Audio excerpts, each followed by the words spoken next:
এই হচ্ছে AGT Live 24/7। This is AGT Live 24/7.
আরো একটা তুলতে 100 টাকা দিয়েছিল 100 টাকা দিতে দোকান দেখছিল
দিদি একদম ভালো না দেখলে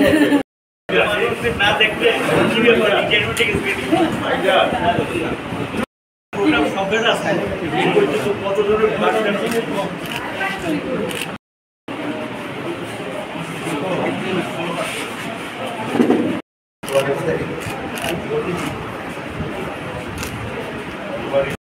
সরকার ক্ষমতা থাকাকালীন এই রাজ্যে অনেক চ্যালেঞ্জকে মোকাবেলা করে সুস্থ একটা স্বাভাবিক পরিবেশ তৈরি করেছিলেন।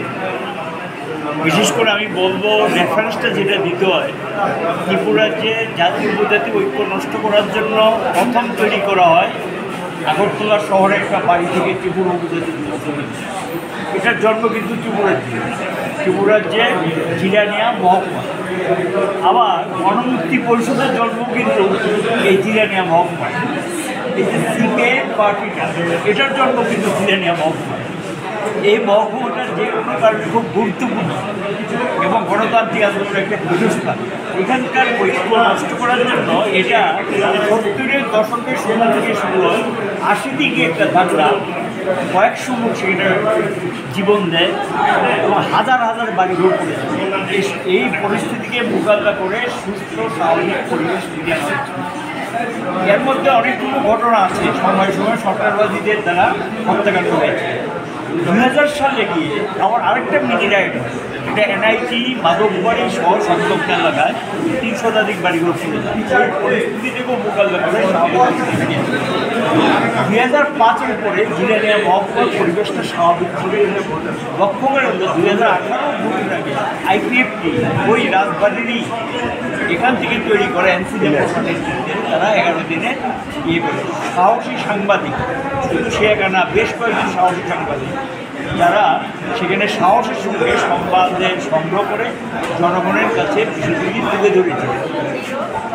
এবং এটা যখন চলবে তখন থেকে আমার মনে হয় কোনো সাংবাদিকরা এই যে সুস্থ সঠিক সংবাদ যারা তুলে তাদের অনেক সময় ট্রাফিক করেছে। এরপরে গিয়ে দেখা গেল যে হুমবুঙে পরপর কয়েকটি ইনসিডেন্ট, সেখানেও সে সাহসিকতার সঙ্গে আরও কয়েকজন সাংবাদিক সহ বিষয়গুলি খাবারে নিয়ে আসবে। এরপরে গিয়ে দেখা গেল মান্দায় পার্টি লিস্টটা দখল করার নামে রাস্তার উপর শুরু করে সকাল থেকে একদম শৃঙ্খল পরিবেশ, ট্রাইবেল নন ট্রাইবেলের মধ্যে একটা অশান্তি পরিবেশ তৈরি করেছে। আইপিএফ পুলিশ ছিল। এই অবস্থার মধ্যে দেখা গেল শান্তনু ভৌমিক সেখানে সংবাদ সংগ্রহ করতে গিয়ে নিখোঁজ। পরে গিয়ে পুলিশ গিয়ে তার মৃত বোধহয় বা মৃত পর্যায়ে ছিল গরমুনি স্টেডিয়াম যেটা আছে মান্দার পাশে, সেখানে স্টেডিয়ামের পাশ থেকে এই দেহটাকে উদ্ধার করে হাসপাতালে নিয়ে আসা এবং তাকে মৃত ঘোষণা করা হয়। এবং বস্তুনিষ্ঠ সত্যনিষ্ঠ সংবাদ সংগ্রহ করতে গিয়ে সাহসিকতার ভূমিকা নেওয়ার জন্য তাকে এইভাবে নৃশংসভাবে খুন করা। এমনিতে সে একটা সময় ছাত্র আন্দোলনে কর্মী ছিল, পরে যুব আন্দোলনে কর্মী ছিলেন, বামপন্থী আন্দোলনে বিশ্বাস করতেন। এবং তাকে কিন্তু আমি যেহেতু মাঝে মধ্যে বলেছিলাম একটু সতর্ক থাকবে, সাবধান থাকবে, কিন্তু স্বাভাবিক সাংবাদিকরা কে কার আগে সংবাদ সংগ্রহ করবে, কে কার আগে বিষয়টাকে মানুষের সঙ্গে তুলে ধরবে, এই ধরনের একটা প্রবণতা ওর মধ্যে ছিল, সাহসী মনোভাব। তার এই হত্যাকাণ্ডের পরে স্পেশাল ইনভেস্টিগেশন টিম তৈরি করেছেন স্টেট গভর্নমেন্ট। সিট মোটামুটি চিহ্নিত করে কিছু ব্যবস্থা নিয়ে তারা প্রাথমিক একটা চার্জশিট দিয়েছে। এখানে দেখলাম কিছু লোক দাবি তুললেন যে এটাকে সিবিআই হাতে তুলে দিতে। যদি আমাদের রাজ্যে দেখা গেছে সিবিআই হাতে যে কেসগুলো দেওয়া হয়েছে, অতীতেও বামফ্রন্ট সরকারের সময়ও এরকম একটা ঘটনা আছে, সিবিআই কেসে দেওয়ার পর এই কেসগুলো দেশের লোক কিনারা হয়। এবং এখানে যখন দিলেন সিবিআই হাতে আজকে প্রায় 6.5 বছর অতিক্রান্ত, কিন্তু এখন পর্যন্ত সিবিআই কাউকে কোনো ব্যবস্থা নিয়েছেন বা চার্জশিট জমা দিয়েছেন, বিচার পেয়েছে, পরিবারটা বিচারে আসায় বসে আছে। এবং রাজ্যে গণতান্ত্রিক মানুষ, সুবুদ্ধি সম্পন্ন মানুষ যারা রাজ্যটাকে ভালোবাসে, আর সাংবাদিকরা তো বটেই, তাদের একজন প্রিয়জনকে যারা হারিয়েছেন, পরিবারটা যখন প্রিয়জন হারিয়েছেন, সকলেই তো প্রিয়জন হারিয়েছেন, তারা কিন্তু বিচারে আশায় বসে আছে। আজ পর্যন্ত সেই বিচার পায়নি। এটাই রাজ্যের জনগণের দাবি এই সরকারের কাছে, এবং কেন্দ্রের রাজ্যে একই দলীয় সরকার, এবং তাদের উচিত আমরা এই মানুষের কাছে একটা কথাই বলবো যে দ্রুততার সঙ্গে চিহ্নিত করুন, শাস্তি দিক, অপরাধের শাস্তি পাক, যাতে এই ধরনের ঘটনা করতে সাহস না পায়। প্রতিবার কিন্তু সাহসটা বেড়ে যাবে এই ধরনের ঘটনা করবো। আজকে রাজ্যে যে আইনশৃঙ্খলা অবনতি হয়েছে, যে অশান্তিটা চলছে, এটা হঠাৎ করে না, এবং পর্যায়ক্রমে দেখা যায় এখানে আইনের শাসন বলতে কিচ্ছু নেই। এই যদি চলতে থাকে মানুষের নিরাপত্তা বলতে কিচ্ছু থাকবে না। সাংবাদিকরা এমনি তাদের অধিকার কেড়ে নিচ্ছে, সারা দেশে আক্রান্ত, সত্যনিষ্ঠ বস্তুনিষ্ঠ খবর সংগ্রহ করে গ্রেপ্তার করে জেলে ঢুকিয়ে দেওয়া। কোর্টও বেশ কয়েকবার এই ঘটনা, সুপ্রিম কোর্ট, হাইকোর্ট তিরস্কৃত করেছে, তারপরে কিন্তু তাদের উপর আক্রমণ বন্ধ হয়নি। তো আমরা চাইব যে সংবাদ মাধ্যমের যদি মুখটা বন্ধ করে দেয়, খুব খারাপই করে, রাজ্যে তো মানুষ কিছুই জানতে পারে। এই ছবিটি চিন্তা করতে রেখে বিবেচনা রেখে এই ধরনের ঘটনা বন্ধ হোক। এবং আমারও বলবো তার সুসন্তত পরিবারদের প্রতি সমবেদনা জানাচ্ছি, যাতে দোষী। কি বলবেন আজকে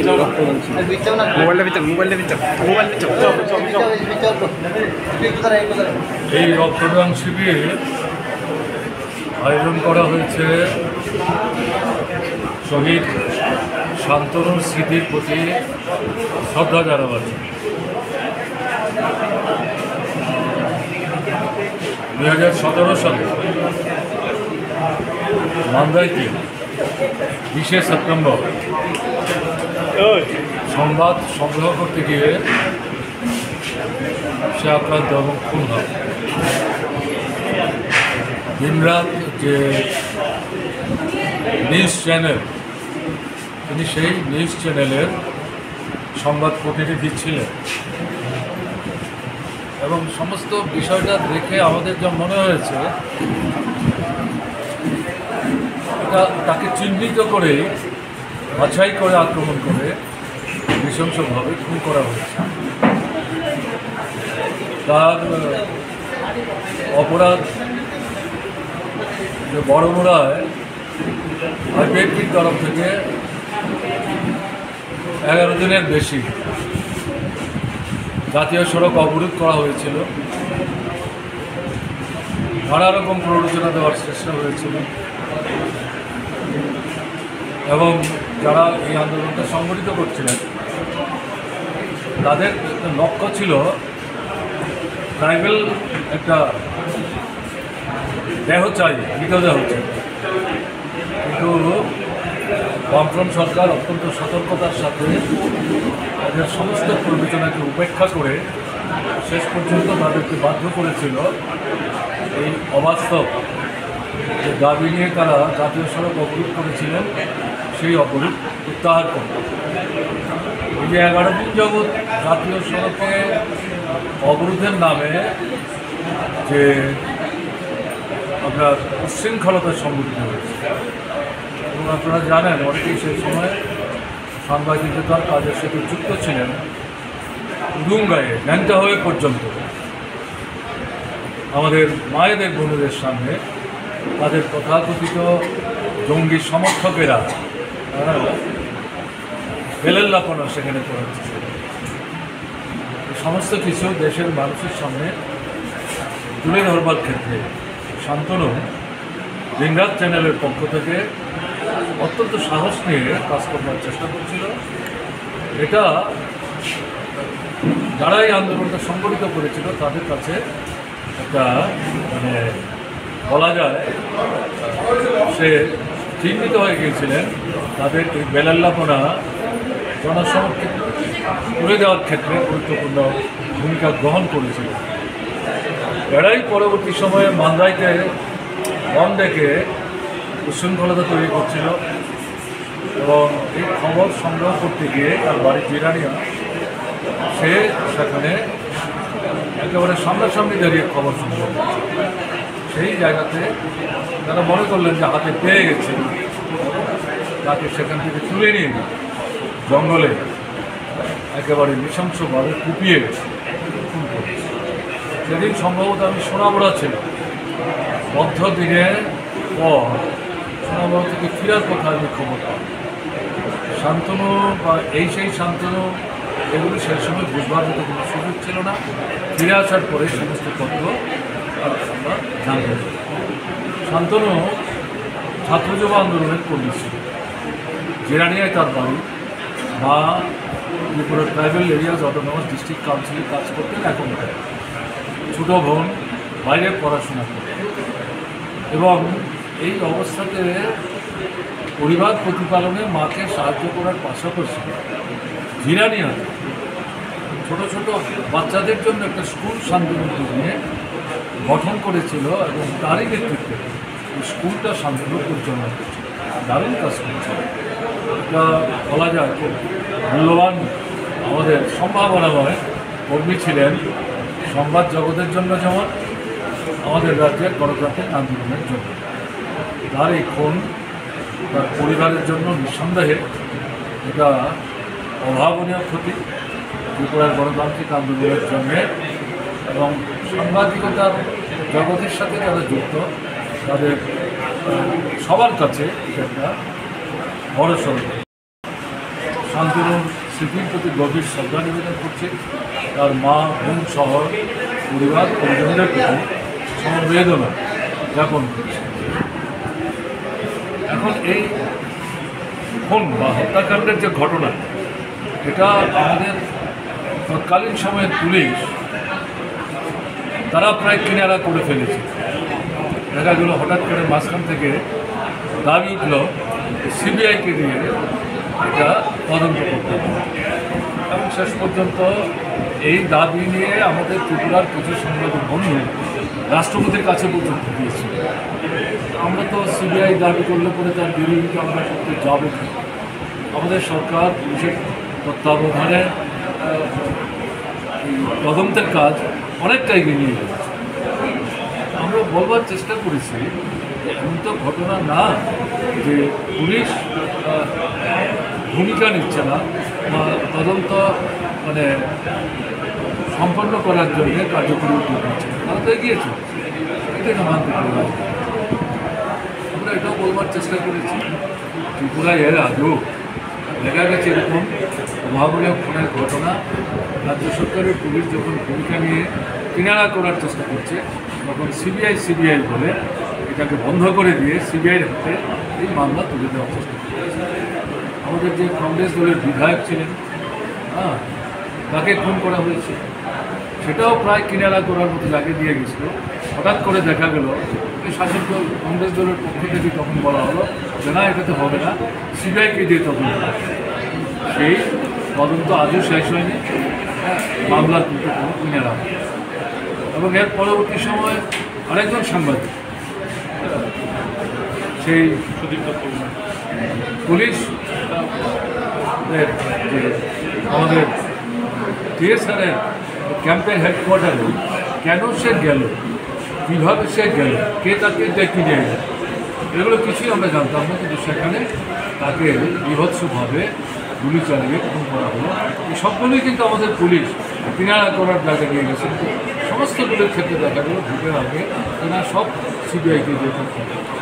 আমি এখানে বললাম, যেটা আমি উল্লেখ করতে চাইছি, একটার পর একটা এই ধরনের নৃশংস খুনের ঘটনা রাজ্য সরকারের পুলিশ যখন প্রায় তদন্ত শেষ করে আনার পথে সেই সময়ে উদ্দেশ্যমূলকভাবে এই তদন্ত তুলে নিয়ে পুলিশের হাত থেকে সিবিআইয়ের হাতে দেওয়ার জন্য চাপ সৃষ্টি করা হয়। এবং এই সবগুলোই এখন সিবিআই 7 বছর হয়ে গেল। শান্তনুর এই মামলা পরবর্তী সময়ে যে খুনের ঘটনা, তারও আগে যে খুনের ঘটনা সিবিআইয়েরই হাতে, কিন্তু পুরোটাই কিন্তু তুলে রাখা, এটা অত্যন্ত বেদনাদায়ক। এবং এটা সিবিআই তো দুর্বলতা এবং নিঃসন্দেহে ব্যর্থতা। ত্রিপুরার কোনো মামলাই যাই সিবিআই হাতে দিচ্ছে একটাও কিনে রাখতে। আমরা এখনও আশাবাদী যে শেষ পর্যন্ত শান্তনু বা তার পরে যারা খুন হয়েছেন বা তার আগে যারা খুন হয়েছেন, যে মামলাগুলো সিবিআই হাতে দেওয়া হয়েছিল, সিবিআই নিশ্চয়ই এগুলো কিনারা করবার জন্য এই মুহূর্তে কার্যকরী পদক্ষেপ গ্রহণ করবে। তো যারা সিবিআই করে সেই সময় হুল্লোড়ি বাঁধিয়েছিলেন, তারা কিন্তু এখন মানে এই বিষয়গুলো নিয়ে কেমন একটা সরব। তাদের মধ্যে অনেকেই চাইছিলেন বামফ্রন্ট সরকারকে ক্ষমতাচ্যুত করতে, এবং যাদেরকে তারা আমাদের চেয়েছিলেন তারাই সরকার এসছেন, তারাই সরকারে আছেন, তাদের উপর তো তারাই এখন চাপ সৃষ্টি করতে পারে। এবং তাদের যারা চালান দিল্লি থেকে, তাদের উপরে তারা চাপ সৃষ্টি করতে পারে। তাদের কাছে আমরা সবিনয় অনুরোধ করব, আমরা তো আমাদের দাবি অব্যাহত রেখেছি, আপনারাও উদ্যোগ নিন, চাপ সৃষ্টি করুন কেন্দ্র রাজ্য সরকারের কাছে, যাতে এই মামলাগুলোর কিনারা করে প্রকৃত যারা দোষী তাদেরকে চিহ্নিত করে তাদের শাস্তি দেওয়ার ব্যবস্থা করে। এবং এটা পরিবারের কাছে অন্তত খানিকটা মানে সন্তুষ্টির ব্যাপার হতে পারে। এবং আমরাও এই জায়গায় একটা মানে বলা যায় যে মানে অবস্থানে এসে এটা বলতে পারবো যে অপরাধীরা চিহ্নিত হয়েছে এবং তাদের শাস্তির ব্যবস্থা হয়েছে, এটা আমরা চাইছি। কিন্তু সেদিক থেকে আজকের দিনে শান্তনুকে স্মরণে রেখে এর বাইরে আর কী বলবো। আমি বিশেষ করে জিরানিয়ার আমাদের যারা কর্মীরা এবং বিশেষ করে সিআইটিও, তারা উদ্যোগ নিয়ে শান্তনুর স্মৃতির প্রতি শ্রদ্ধা জানানোর জন্য এই রক্তদান শিবিরের আয়োজন করেছেন। এটা অত্যন্ত মানে গঠনমূলক উদ্যোগ, তার জন্য আমি জিরানিয়ার কমরেডদের ধন্যবাদ জানাচ্ছি। এবং শান্তনু যে কাজ রেখে গেছে সেই কাজ সম্পাদন করার থেকে শুধু বছরে একবার রক্তদান শিবির করতে হবে না, সেটা একটা রাজনৈতিক আন্দোলনের সাথে শান্তনু যুক্ত ছিলেন, তার একটা লক্ষ্য ছিল। সেই লক্ষ্যে পৌঁছার জন্য শান্তনুকে স্মরণে রেখে তারা যাতে তাদের আন্দোলন তাদের যে ধারাবাহিকতা বজায় রাখার চেষ্টা করে, এই আবেদন তাদের কাছে রেখে তাদেরকে অভিনন্দন জানিয়ে আমি আমাদের খবর শেষ করছি। আপনারাও ভালো থাকবেন।